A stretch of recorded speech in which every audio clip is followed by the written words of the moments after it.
welcome to the panel today. It's about the best practices for planning your live streaming event. And I had my notes here, and it just blew it away. Hold on a second. So there's a lot of ways to do a live event. And there's a lot of different types of live events, but actually I asked the esteemed panelists here to give me some of their ways of doing it, and I was kind of surprised that everyone kind of has the same way of doing it overall, and hopefully we're going to share some of the best practices from the folks on the panel here with you guys out here, and we'll try to leave some time for Q&A as well.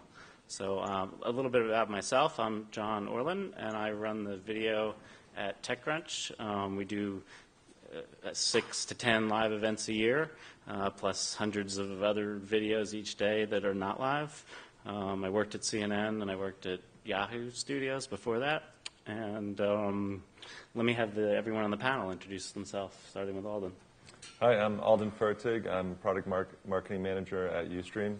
And a little bit about Ustream. We're a live broadcasting platform. We have over 14 million registered users and over 50 million unique viewers per month. And we host content, everything from people in their house with webcams doing sort of personal content up through we redistribute feeds from major networks and people like, for example, Perform Group, who's up here, sports rights holders.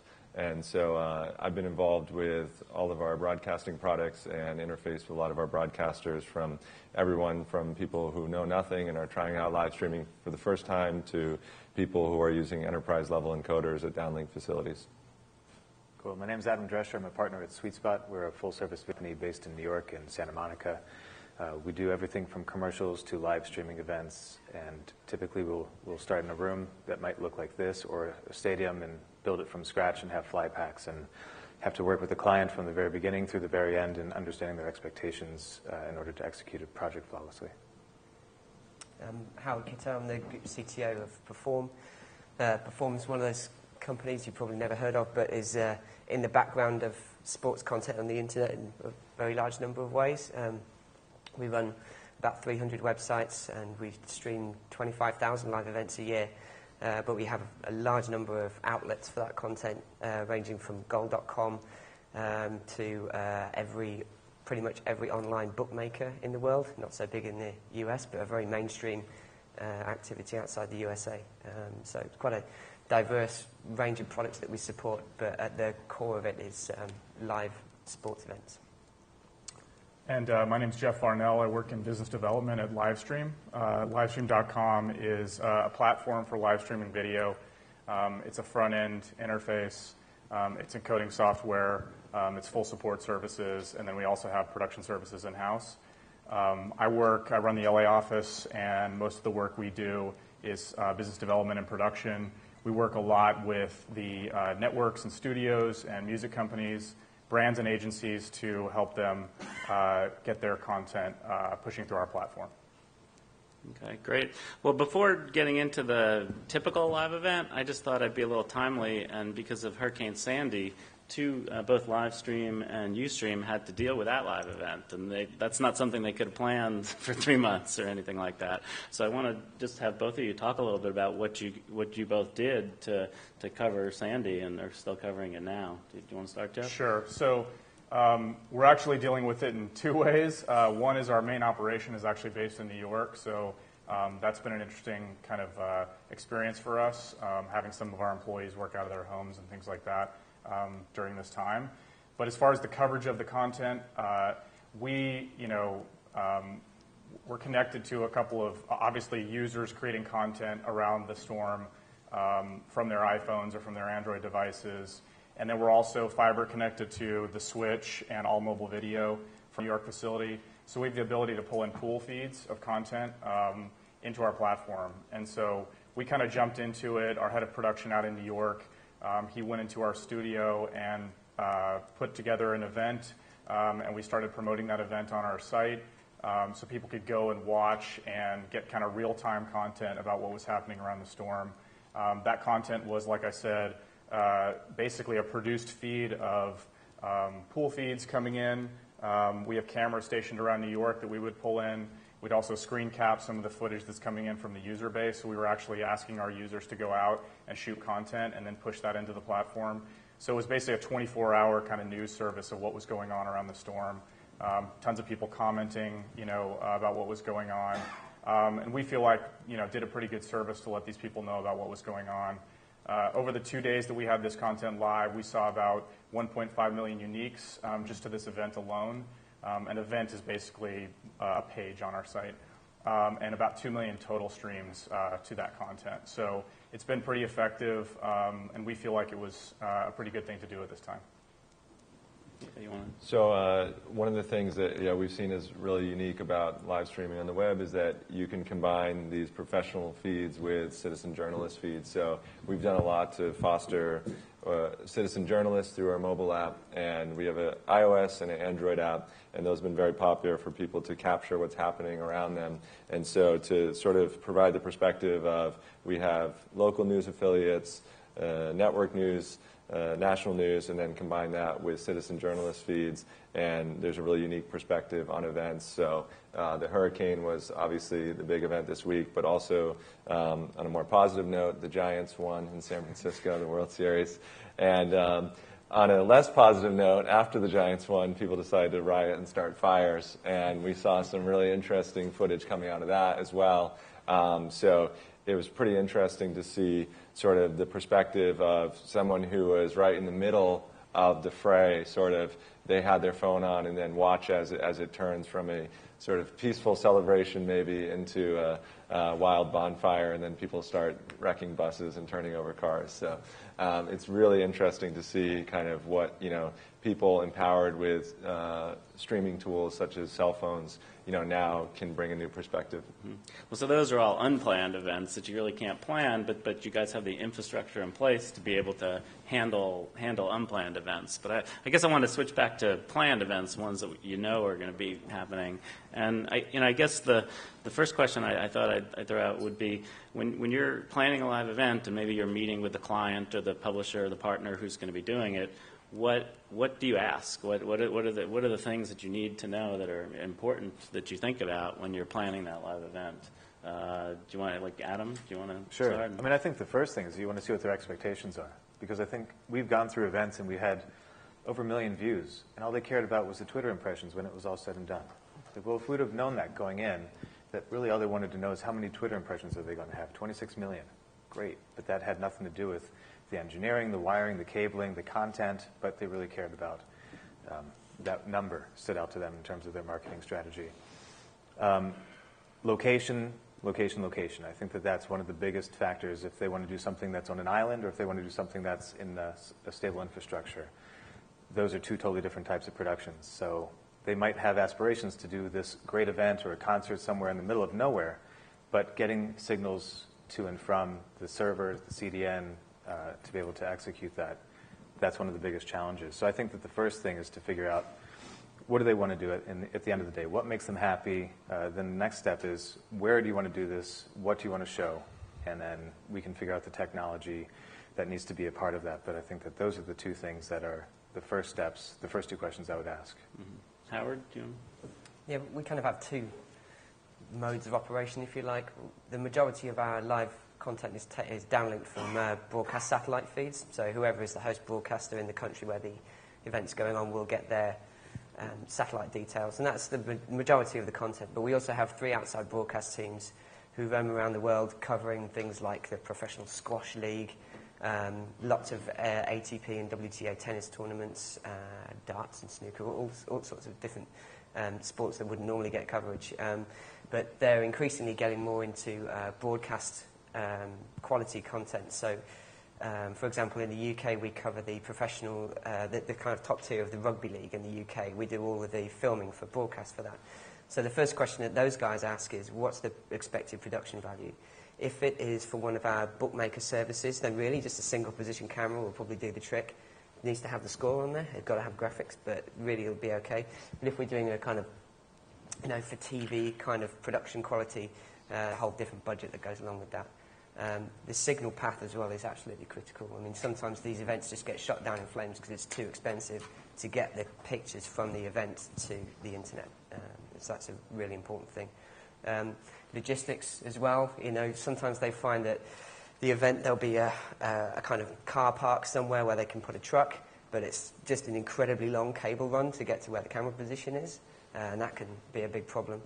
And then the other thing is the performance kind of model is that we'll have one piece of content on a very, very large number of different products, and so you'll see the same content in lots of different places. And so we need to make sure that we've really thought through what's the usage scenario in each one of those products on mobile, connected TV, whatever it might be. Alden?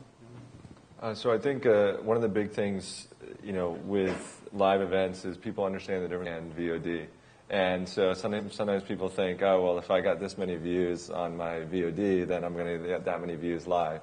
And they don't understand that, well, this many people viewing over the course of 6 months is completely different than asking those same people to show up on a specific day at a specific time and watch something. And so it doesn't make sense to do all content live, so you need to think about what's interesting enough for people to show up at a specific time and watch it. And live is inherently more complicated. It's inherently more prone to something can go wrong, and it's more expensive. So you don't necessarily want to do it live just because you think you should do it live. You need to think about how can we make sure that this is interesting enough content, and how can we build in the right promotion to make sure that people actually show up and watch this at the time we need them to watch it, and then get that effect of the Twitter impressions or whatever the end goal is. But understanding the difference between VOD and live, and making sure that people understand that live is very different. There's a different workflow. There's different promotional structures that you need to put in place, and not have people just expect that, oh, well, since we had this great viral VOD, we're going to be able to copy that over and have a great live event. Mm-hmm. Are there some events that are not good for live that people have come to you and said, we want to do this live, and you'd be like, no, this doesn't really work live? I'd rather talk about the ones that are good live. And one that I know TechCrunch, your organization, covered was the iPhone event.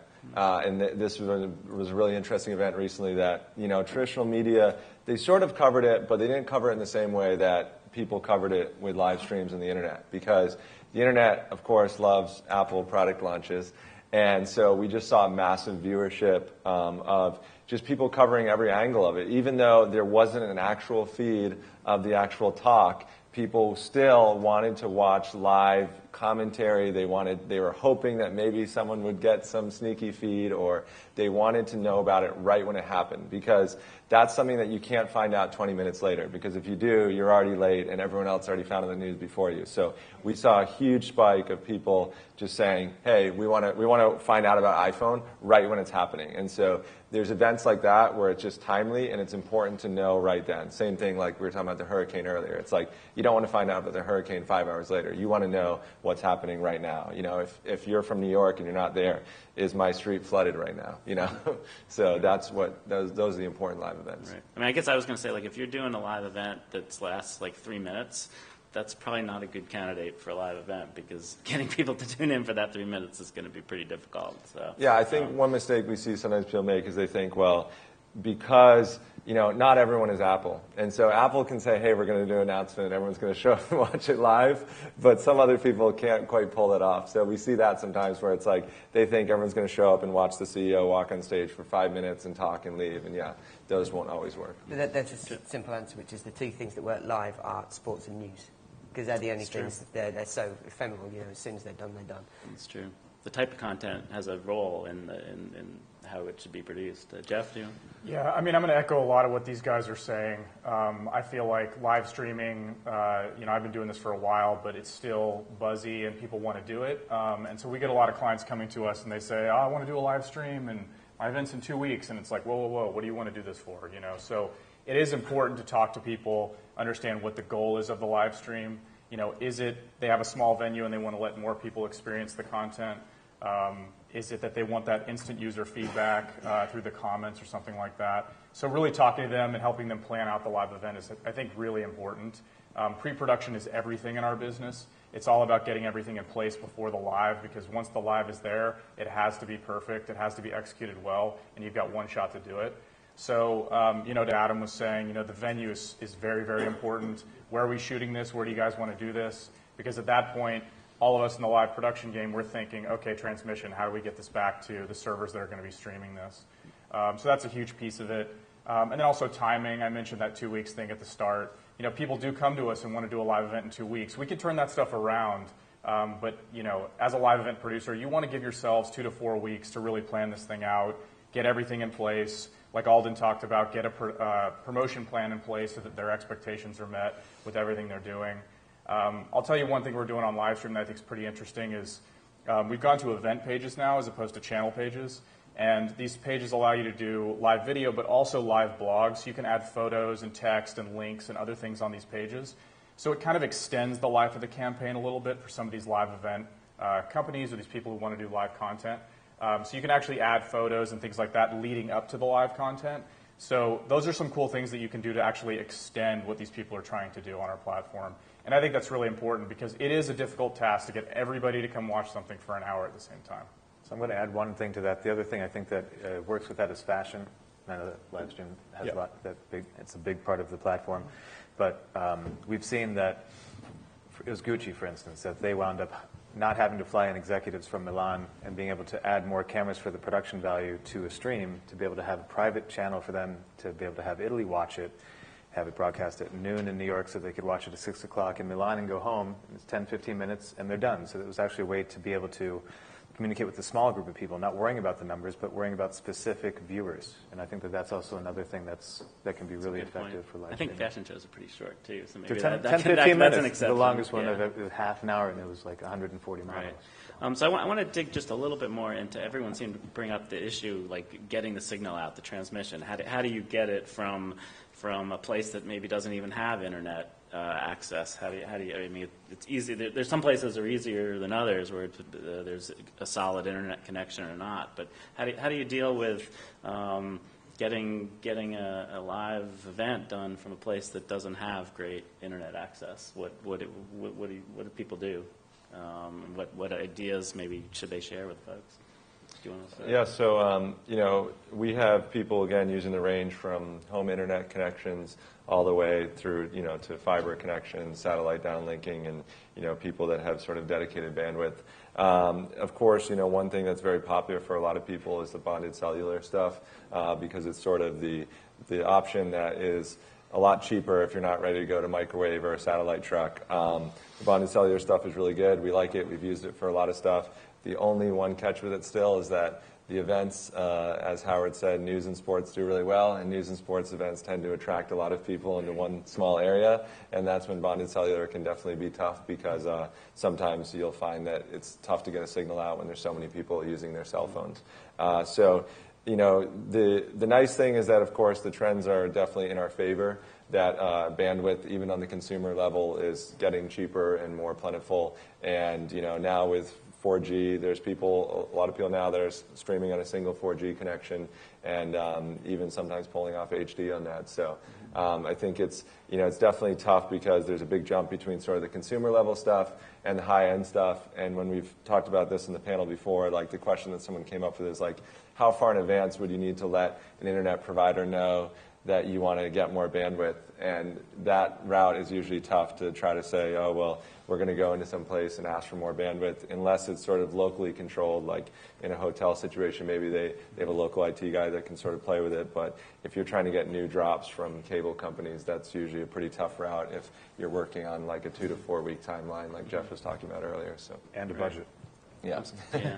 I should share that, we're talking about what can you plan for a live event, and we've done some things with this bonded cellular way of doing things, and people are like, oh, well, go test it a week beforehand, but we're doing it like from CES. Well, if you go to CES a week beforehand, that's not a good test because you have to test it when everyone's there. So it does make it, I mean, there are some things you can do, but it does make it a little trickier to test those things because you have to simulate the same bandwidth usage as the live event. It doesn't do you much good to do it when no one's using it. On the other hand, we drove here from San Francisco and we used a live U-Pack and we drove the entire way down to 5, and we didn't lose our stream the Really? entire way. Just as sort of an interesting test. So, and I think we've noticed a big improvement just over the last couple of years as they've added, more 4G connections. It's definitely getting to be a pretty How reliable many people solution. are watching that live? Oh, I don't know, maybe 2 people. So. Front seat and back seat? Yeah. You should sponsor it next time. So any other things about the transmission? My only How you other deal thing is with this, the it's file? not only just testing it from the location, it's testing it with the viewers that want to watch it. Like we had an event with Volkswagen that, they had a couple hundred people in their office trying to watch the same stream. And they thought that it was broken because the stream was stuttering, but it wasn't. It was because you had 200 people on your network and they didn't try to clone the IP within the service to be able to watch it, say that everybody's going to go to the same site. You can do that internally, and if you have a good enough IT person to be able to say, okay, anybody using this internet who wants to go watch this, it's only really pulling in one stream and then distributing it internally instead of everybody having to go outside and watch it. But I think that's the thing also, is to not only test it from the location at about the same time in the same environment that you're going to be doing the broadcast, but to have the viewers who really care about that project watching it internally to make sure that there's no surprises. Because that's the one thing you don't want, is a surprise during a live stream. Howard? I mean, majority of what we do still relies on fairly old school broadcast approaches of radio frequencies, satellites, SDI, ASI, kind of the kind of broadcast providers around the world like Globecast and the Switch, BT Global Services, these kind of people, the people that have for years and years and years provided interconnects between broadcasters. That tends to be the stuff we use. We don't like it because it's very expensive and kind of heavyweight for what we do, but that's just, it works, it's rock solid. So If you need the reliability and have the budget, that's probably the way to do it. Exactly, But and if you're if you don't, if you're in the middle of nowhere, then an old school satellite dish will still do what you want. Jeff, do you? Yeah, I think it should be mentioned that we're all coming into this, or viewers are coming into this with the expectation of television. So we had years and years of television that would stream perfectly. You could watch any event on your TV, and you'd never see a hiccup. And so we all take that into the web, and we expect the exact same performance. But you're pushing everything through a totally different technology, totally different networks. So that's the real challenge of our business, is the transmission piece of our business. And 99% of the time, it's going to be the upload speed of the person who's doing the encoding on the ground. That's where you're going to see issues. So our recommendation from Livestream, it's always dedicated internet connection. Don't try to use anything that's shared. Some of the bonded stuff does work, but if you're looking at something where you absolutely need it to work, it's a shared connection by default, so people could take that down. So we always recommend dedicated connection on the ground. Work with the IT department in advance and make sure you have dedicated bandwidth at a certain level. And then our production teams in-house, we have ways of kind of also getting connections if necessary to push the stuff through. One thing that we've worked on that's had a lot of success is point-to-point internet. So we work with companies, here in Los Angeles, New York, all across the country. They can set up dishes for pretty decent price and be able to get internet on the ground through point-to-point technology. And then if the budget's there, we can always park a satellite truck. We're linked to all mobile video in New York. We have 2 fiber lines running into our facility out there. So we can actually pull down satellite feeds at Livestream and do the encoding for you. We're also fiber linked to the switch, so we can take fiber feeds as well. And because we're doing all the encoding ourselves, we can actually do that pretty economically. So that's another solution that's out there. But in the end, it's just, we've come from this world of television where it can't break. And so you just got to take the steps necessary to make sure that transmission is going to work. One note on satellite. Buy more satellite time than you think you need, because if you watch the Apple iPad mini announcement, at the end of it, what happened was it went from 10 to 11, and clearly they bought a 15-minute but the event went over at 11:15 at the very end of the announcement. It went to bars and tone because someone cut off their link, and that's even for Apple. So I've seen so many events where people, they go cheap and they buy it in 15-minute chunks, and they think they bought more than what they need, and it's really easy to get burned, and they won't just turn it back on when you call them up and ask them to do it. Tennis tournaments are famous for doing that. Tennis tournaments always see that. They'll buy what they need for the day, and then they'll buy a bit extra, and then it rains, and then it overruns, and then just in a really important game at the end of it stops. Just a quick answer on this. And there's multiple ways of doing this, but people are always like, how much bandwidth do you need? And there's not one answer to that, but if like ballpark, how much? And it's not downlink, it's uplink. But how much bandwidth do you recommend for an average event? just that you would want the I client mean, to it's, our rule of thumb is 2x whatever you want to stream at. And, some people will say, 80% of whatever you want to stream at. And I think that's crazy if you want to play it safe. So, I mean, as a rule of thumb, 2x. So if you want to do a 1 megabit stream, you want to have 2 megabit uplink speed. But it's really hard to say because it all depends on, you have to know if it's a shared connection or if that's going up and down. And it's definitely tough with consumer internet connections because ISPs are definitely throttling people. So there's times when you may have 20 megabits up all day, and then it'll go down to 400K for like a couple minutes, and then it comes back up. So, it's really hard to say. Any agree with that, more or less? That's a good... Yeah, I would agree with 2x. I think that's about right. Also think about who the people watching are going to be. We can do up to 4 bit rates in our new player, and it's all adaptive, so it'll push up to HD if you have the bandwidth. But your users might not have the bandwidth, so make sure you're streaming something in mobile quality or lower quality so that people can access it if they don't have the bandwidth to download it. We'll tend to take a contribution from the event and then encode it in the cloud or somewhere else. So that will tend to be between 2 and 5 megabit MPEG-4 stream. It's generally what we do, and then we'll provision double the bandwidth that you need for that. Right. I want to pick up on what Jeff also said about how there is this perception that you're watching TV when you're doing a webcast, but it's the budgets are not always the TV budgets, and I asked you guys this question of how do you deal with the expectation is when you're watching a webcast that you're watching a TV production with a lot more money usually. So how do you deal with that? I think Adam, you said something like it's more stressful or something doing that.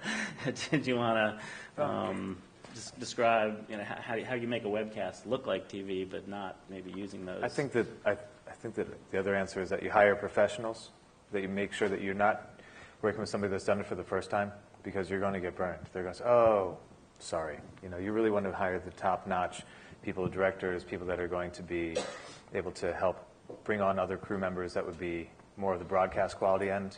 A lot of times we'll work with a director that, if it's a much bigger event, Ken Cordes, we do a lot of work with him, and he did the Stratos drop in Roswell, New Mexico. He's also doing the Climate Reality Project that's going to be on Ustream that we're producing with Ustream. Somebody like that is a heavy hitter. Does a New Year's Eve ball drop. The types of events that you can't do a second take on. So I think that's one of the first things that we do is we hire people that have the industry experience complemented with SweetSpot's production team, and we have thousands of independent contractors across the U.S. and across the globe. Budget, though, because you're right. Nobody wants to pay for a $3 million broadcast. They'd like it to be, lose a 0 or 2. So I think that, again, it goes back to expectations. What do they really want at the end of the day? The good thing is that cameras have gotten cheaper. The good thing is that technology is out there to make it still look like $1 million, but cost far less. I think that's part of the advantage of where we're trying to do this in time in terms of the history of broadcast. The other thing that we've tended to do is to rely on pre-recorded content to be able to roll into a show. So that if you want to have any messaging, and if it's that type of an event, to be able to roll in any videos, to be able to have any kind of graphics on screen, I think those are things that kind of add to the production value beyond just the event and the fact that, okay, you have 3 cameras. What are you going to do with them? Add a 4th. Great, so you only have 4 cameras, but what's the message? What are you really trying to accomplish? And trying to make it look as polished as possible. Mm-hmm. Proper lighting, proper sound, and good graphics go a long way. Mm-hmm. Anyone else want to add to that? Or? No, I think in sports there's a recognition within the rights holder community of what they can expect. So although they may have champagne tastes and beer budgets, they know that to do Monday Night Football is a completely different thing from a one-camera position at a Romanian ATP event. So what Perform's there to do is get value out of that low-end stuff, the stuff that isn't going to make it onto broadcast. So I think that the rights holders kind of acknowledge what they're going to get, I think. Right. Jeff? Yeah, I mean, you see a lot of kind of television content making its way online, and people want to watch that live content because maybe they're stuck at work and they can't access a television or something like that. But I personally think the most interesting stuff that's happening in live right now is the people who are creating content specifically for the web, live content for the web. At Livestream, obviously we want to get the best content out there and the most high quality content, but think about all the events that are out there that are not being covered. And you can go out and produce that stuff at a really high end with all the HD cameras that are out there for cheap, the encoding technology that's out there.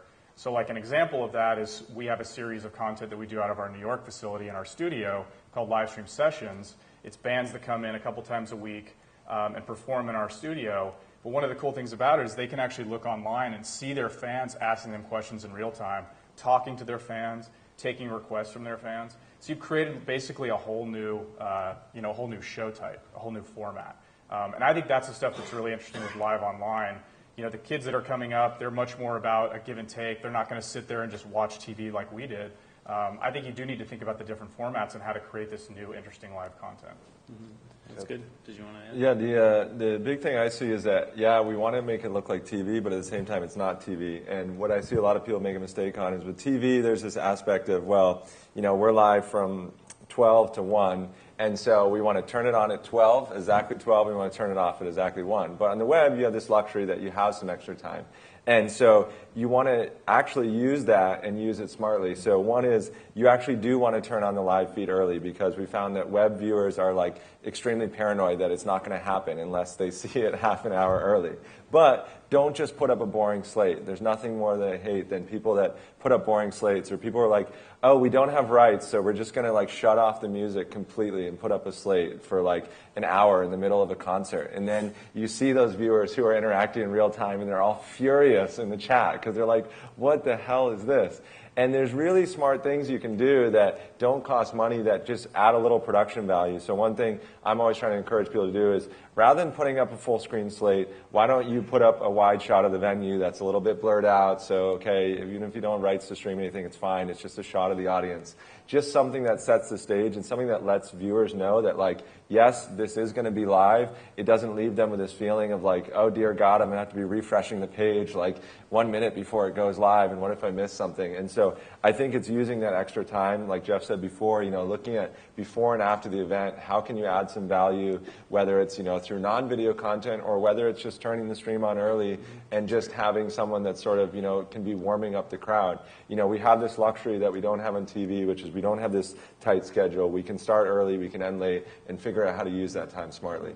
I'd like to add that two-way communication, I think, is the importance of taking live to the next level. You have people that are either able to, we can integrate Skype into the stream, we can integrate any of the Twitter feeds and have a lower third ticker going across that actually shows them their comments, because at the end of the day, they still want to see that they're making an impression on this event because they're participating. Well, I'd throw out one little one that we've been doing with success is just have a GoPro camera and show the room or the stage or something like that. It's just unmanned, and people get to see what's going on behind the scenes. Kind of brings them into it.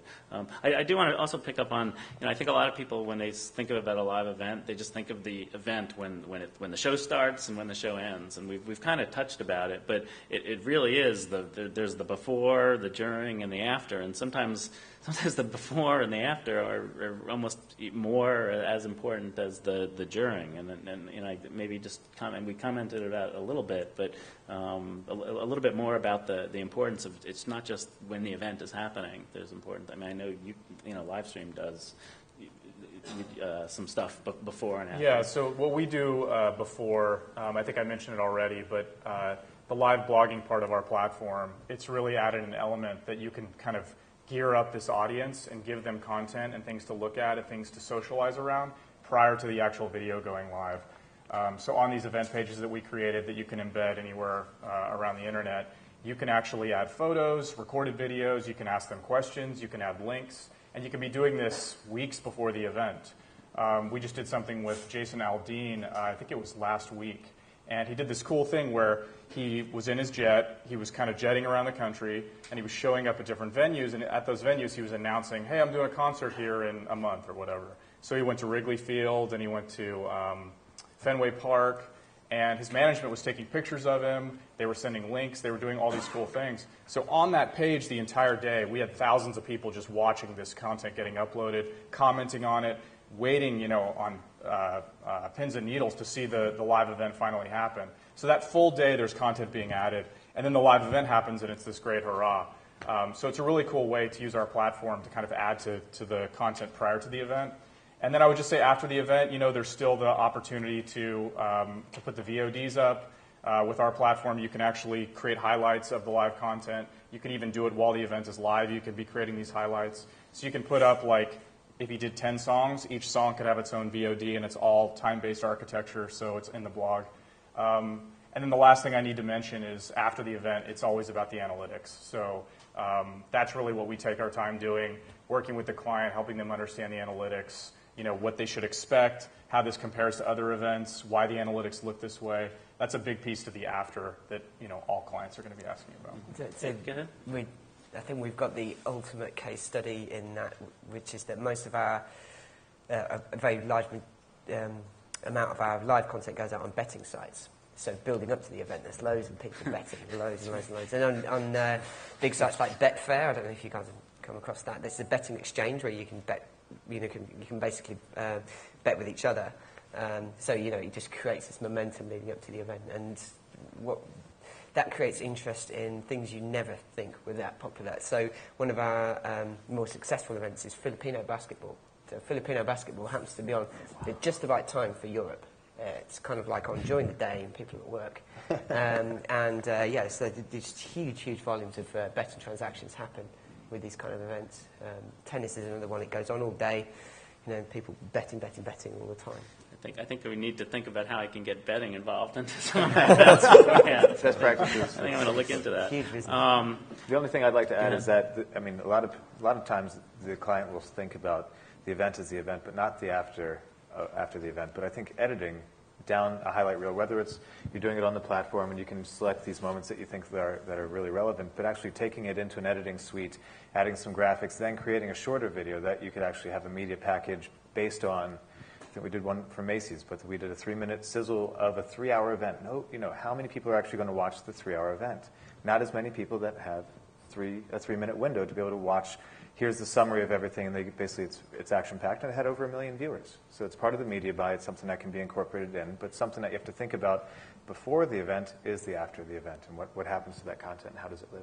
Mm-hmm. Anything? Yeah, and just turn around that video as fast as possible, because every second that passes after your event is over, you're losing potential viewership. Whereas if you can have recorded video available within seconds or within minutes, that's your best window of opportunity to gain more viewers for your event, because a lot of people will show up late. No, that's a huge focus for when we're talking about logistics and planning for live events as well, is in the sports context. So, well, I know obviously is we've got to cut those highlights. We voice them in up to 15 languages, and they've just got to be out straight away across like loads and loads of products. And so that adds a lot of complication and cost and logistical. The logistics part of the exercise is making sure that we can do that quickly. Mm-hmm. If people have tweeted out a link that shows where your player is while the event is on, and the live event is in the player, it works fine during the event, but that tweet is still going to be out there, and people are still going to be kind of coming onto your web page after the event that don't know the event's over, and you want to give them something.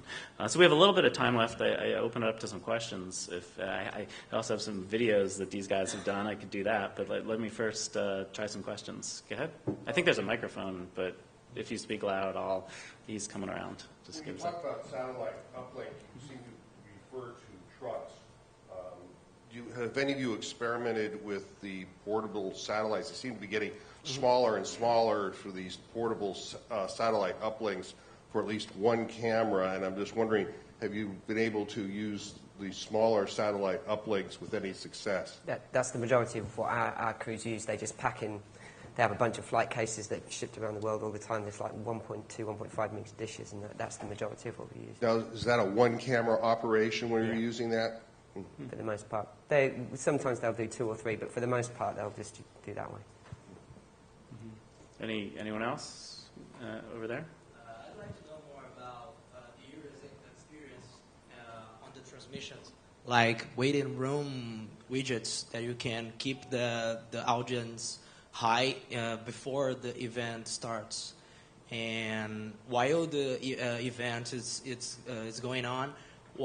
What kind of widgets we can surround our transmissions, like inside the player or surrounding the player? What's the best options? Bet now. Does anyone want to? Yeah. The big thing that we added on our platform a while ago, and it's always been very popular, is we have a module we call the Social Stream, which is a combined chat, but it's also a Twitter and Facebook integration all in one. And so what it does is it allows you to pull in or send out tweets with a specific hashtag or username. And Twitter is very universal at this point, and it's a great way that they can just say on camera a lot, hey, tweet at such username, or tweet with this hashtag, and it'll pull in all those tweets, and then people can comment in the stream. The other thing, too, is I can't stress enough, adding some element of novelty or contest. It sort of gets to the betting thing. It doesn't have to be betting, but maybe adding something that there's some other aspect that people have an incentive to participate. So it could just be a contest, they win something, or it's some sort of participatory element so that the audience feels like, they have some sort of stake in the game, maybe a literal stake, or, just something more lighthearted. So, Did that answer? Yeah, go ahead. Yeah, I wanted to know, what is your take on simulated live events? For instance, a simulated concert, possibly. Do you have any take on that? So the question about a simulated live event, like if it really happens, but but it shows up at a later time, like it's live. So, somewhat similar to, I guess, a TV program has a premiere, but obviously it's not live. But taking that to the internet realm and having a simulated live event. Okay. We do a few of those where we'll have, like Fox Soccer To Go, one of the products that we run. Some of the matches happen in an inconvenient time zone, so we'll do a full match replay at a more convenient time. So it's like not live but pretends to be kind of thing. Is that the kind of thing you mean? Yeah. In that context, because no one wants to get up at 3 o'clock in the morning and watch the match, but so we'll play it out as live but at a different time. I think our preference is always live content, just so that we preserve what our brand is telling people. But people use the platform for different reasons, and I think if it's the first time the content is being seen, you're kind of still preserving that. So a TV broadcast, we have TV broadcasters who will broadcast their episode online through us while it's playing on television at the exact same time. And so it's the first initial broadcast. And I think that if you have a good social experience around it, so we have social experience, you can log in, comment, do all these things around it.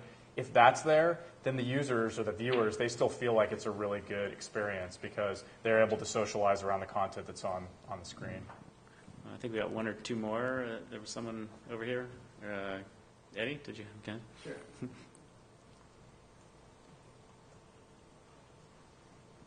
I was just wondering if you guys could touch on an event that might have gone horribly wrong and how you adapted to it.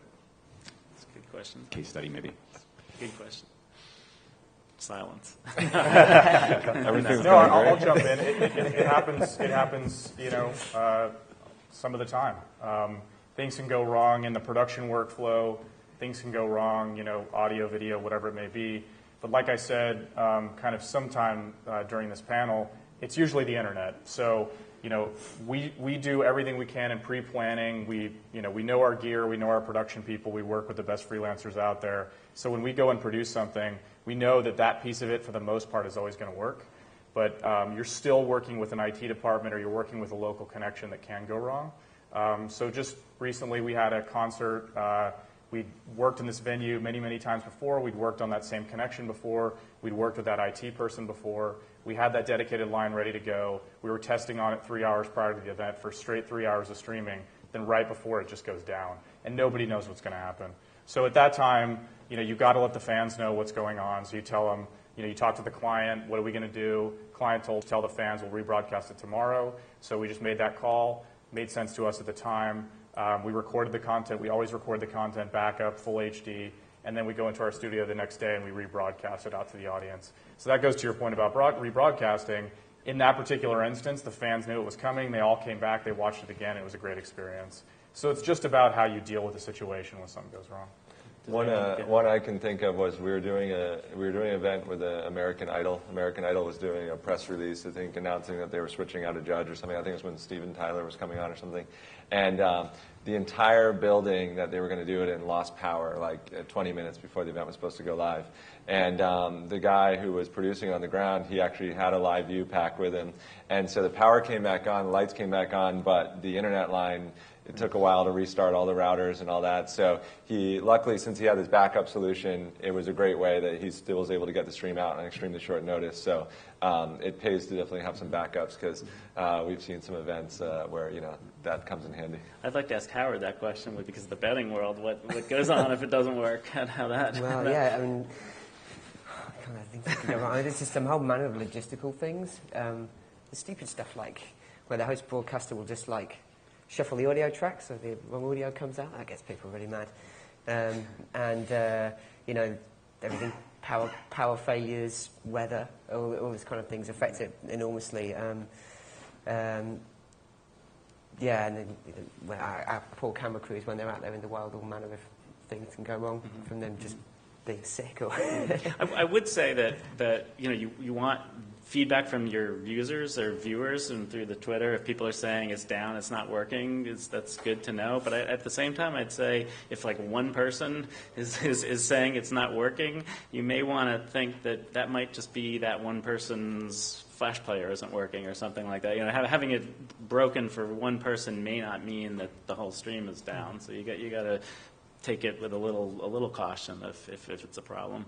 I want to echo Alden's point, but a backup plan is important. Not only backup internet, but we've gone into situations where we've already checked to make sure that all the wireless frequencies are clear, and then somebody shows up and flips on a mic, and all of a sudden you have no audio. So you want to make sure that, okay, so then you go hardline. And I would say that no matter what you're doing wirelessly, you need to make sure that you're backed up with a hardline, for whether it's for video, for audio, always internet. You always want to be on a hardline, never want to be on Wi-Fi. But a backup plan is always something that makes sure that your product will be a success. And I think I have just one more. And did you have something? Go ahead. Yeah, I have a similar kind of question. At the mic. Several clients, especially in the big budgets, they're asking about insurance. You want a lot of money. How you protect those money in case of something going wrong? I wonder if there is any practices with that.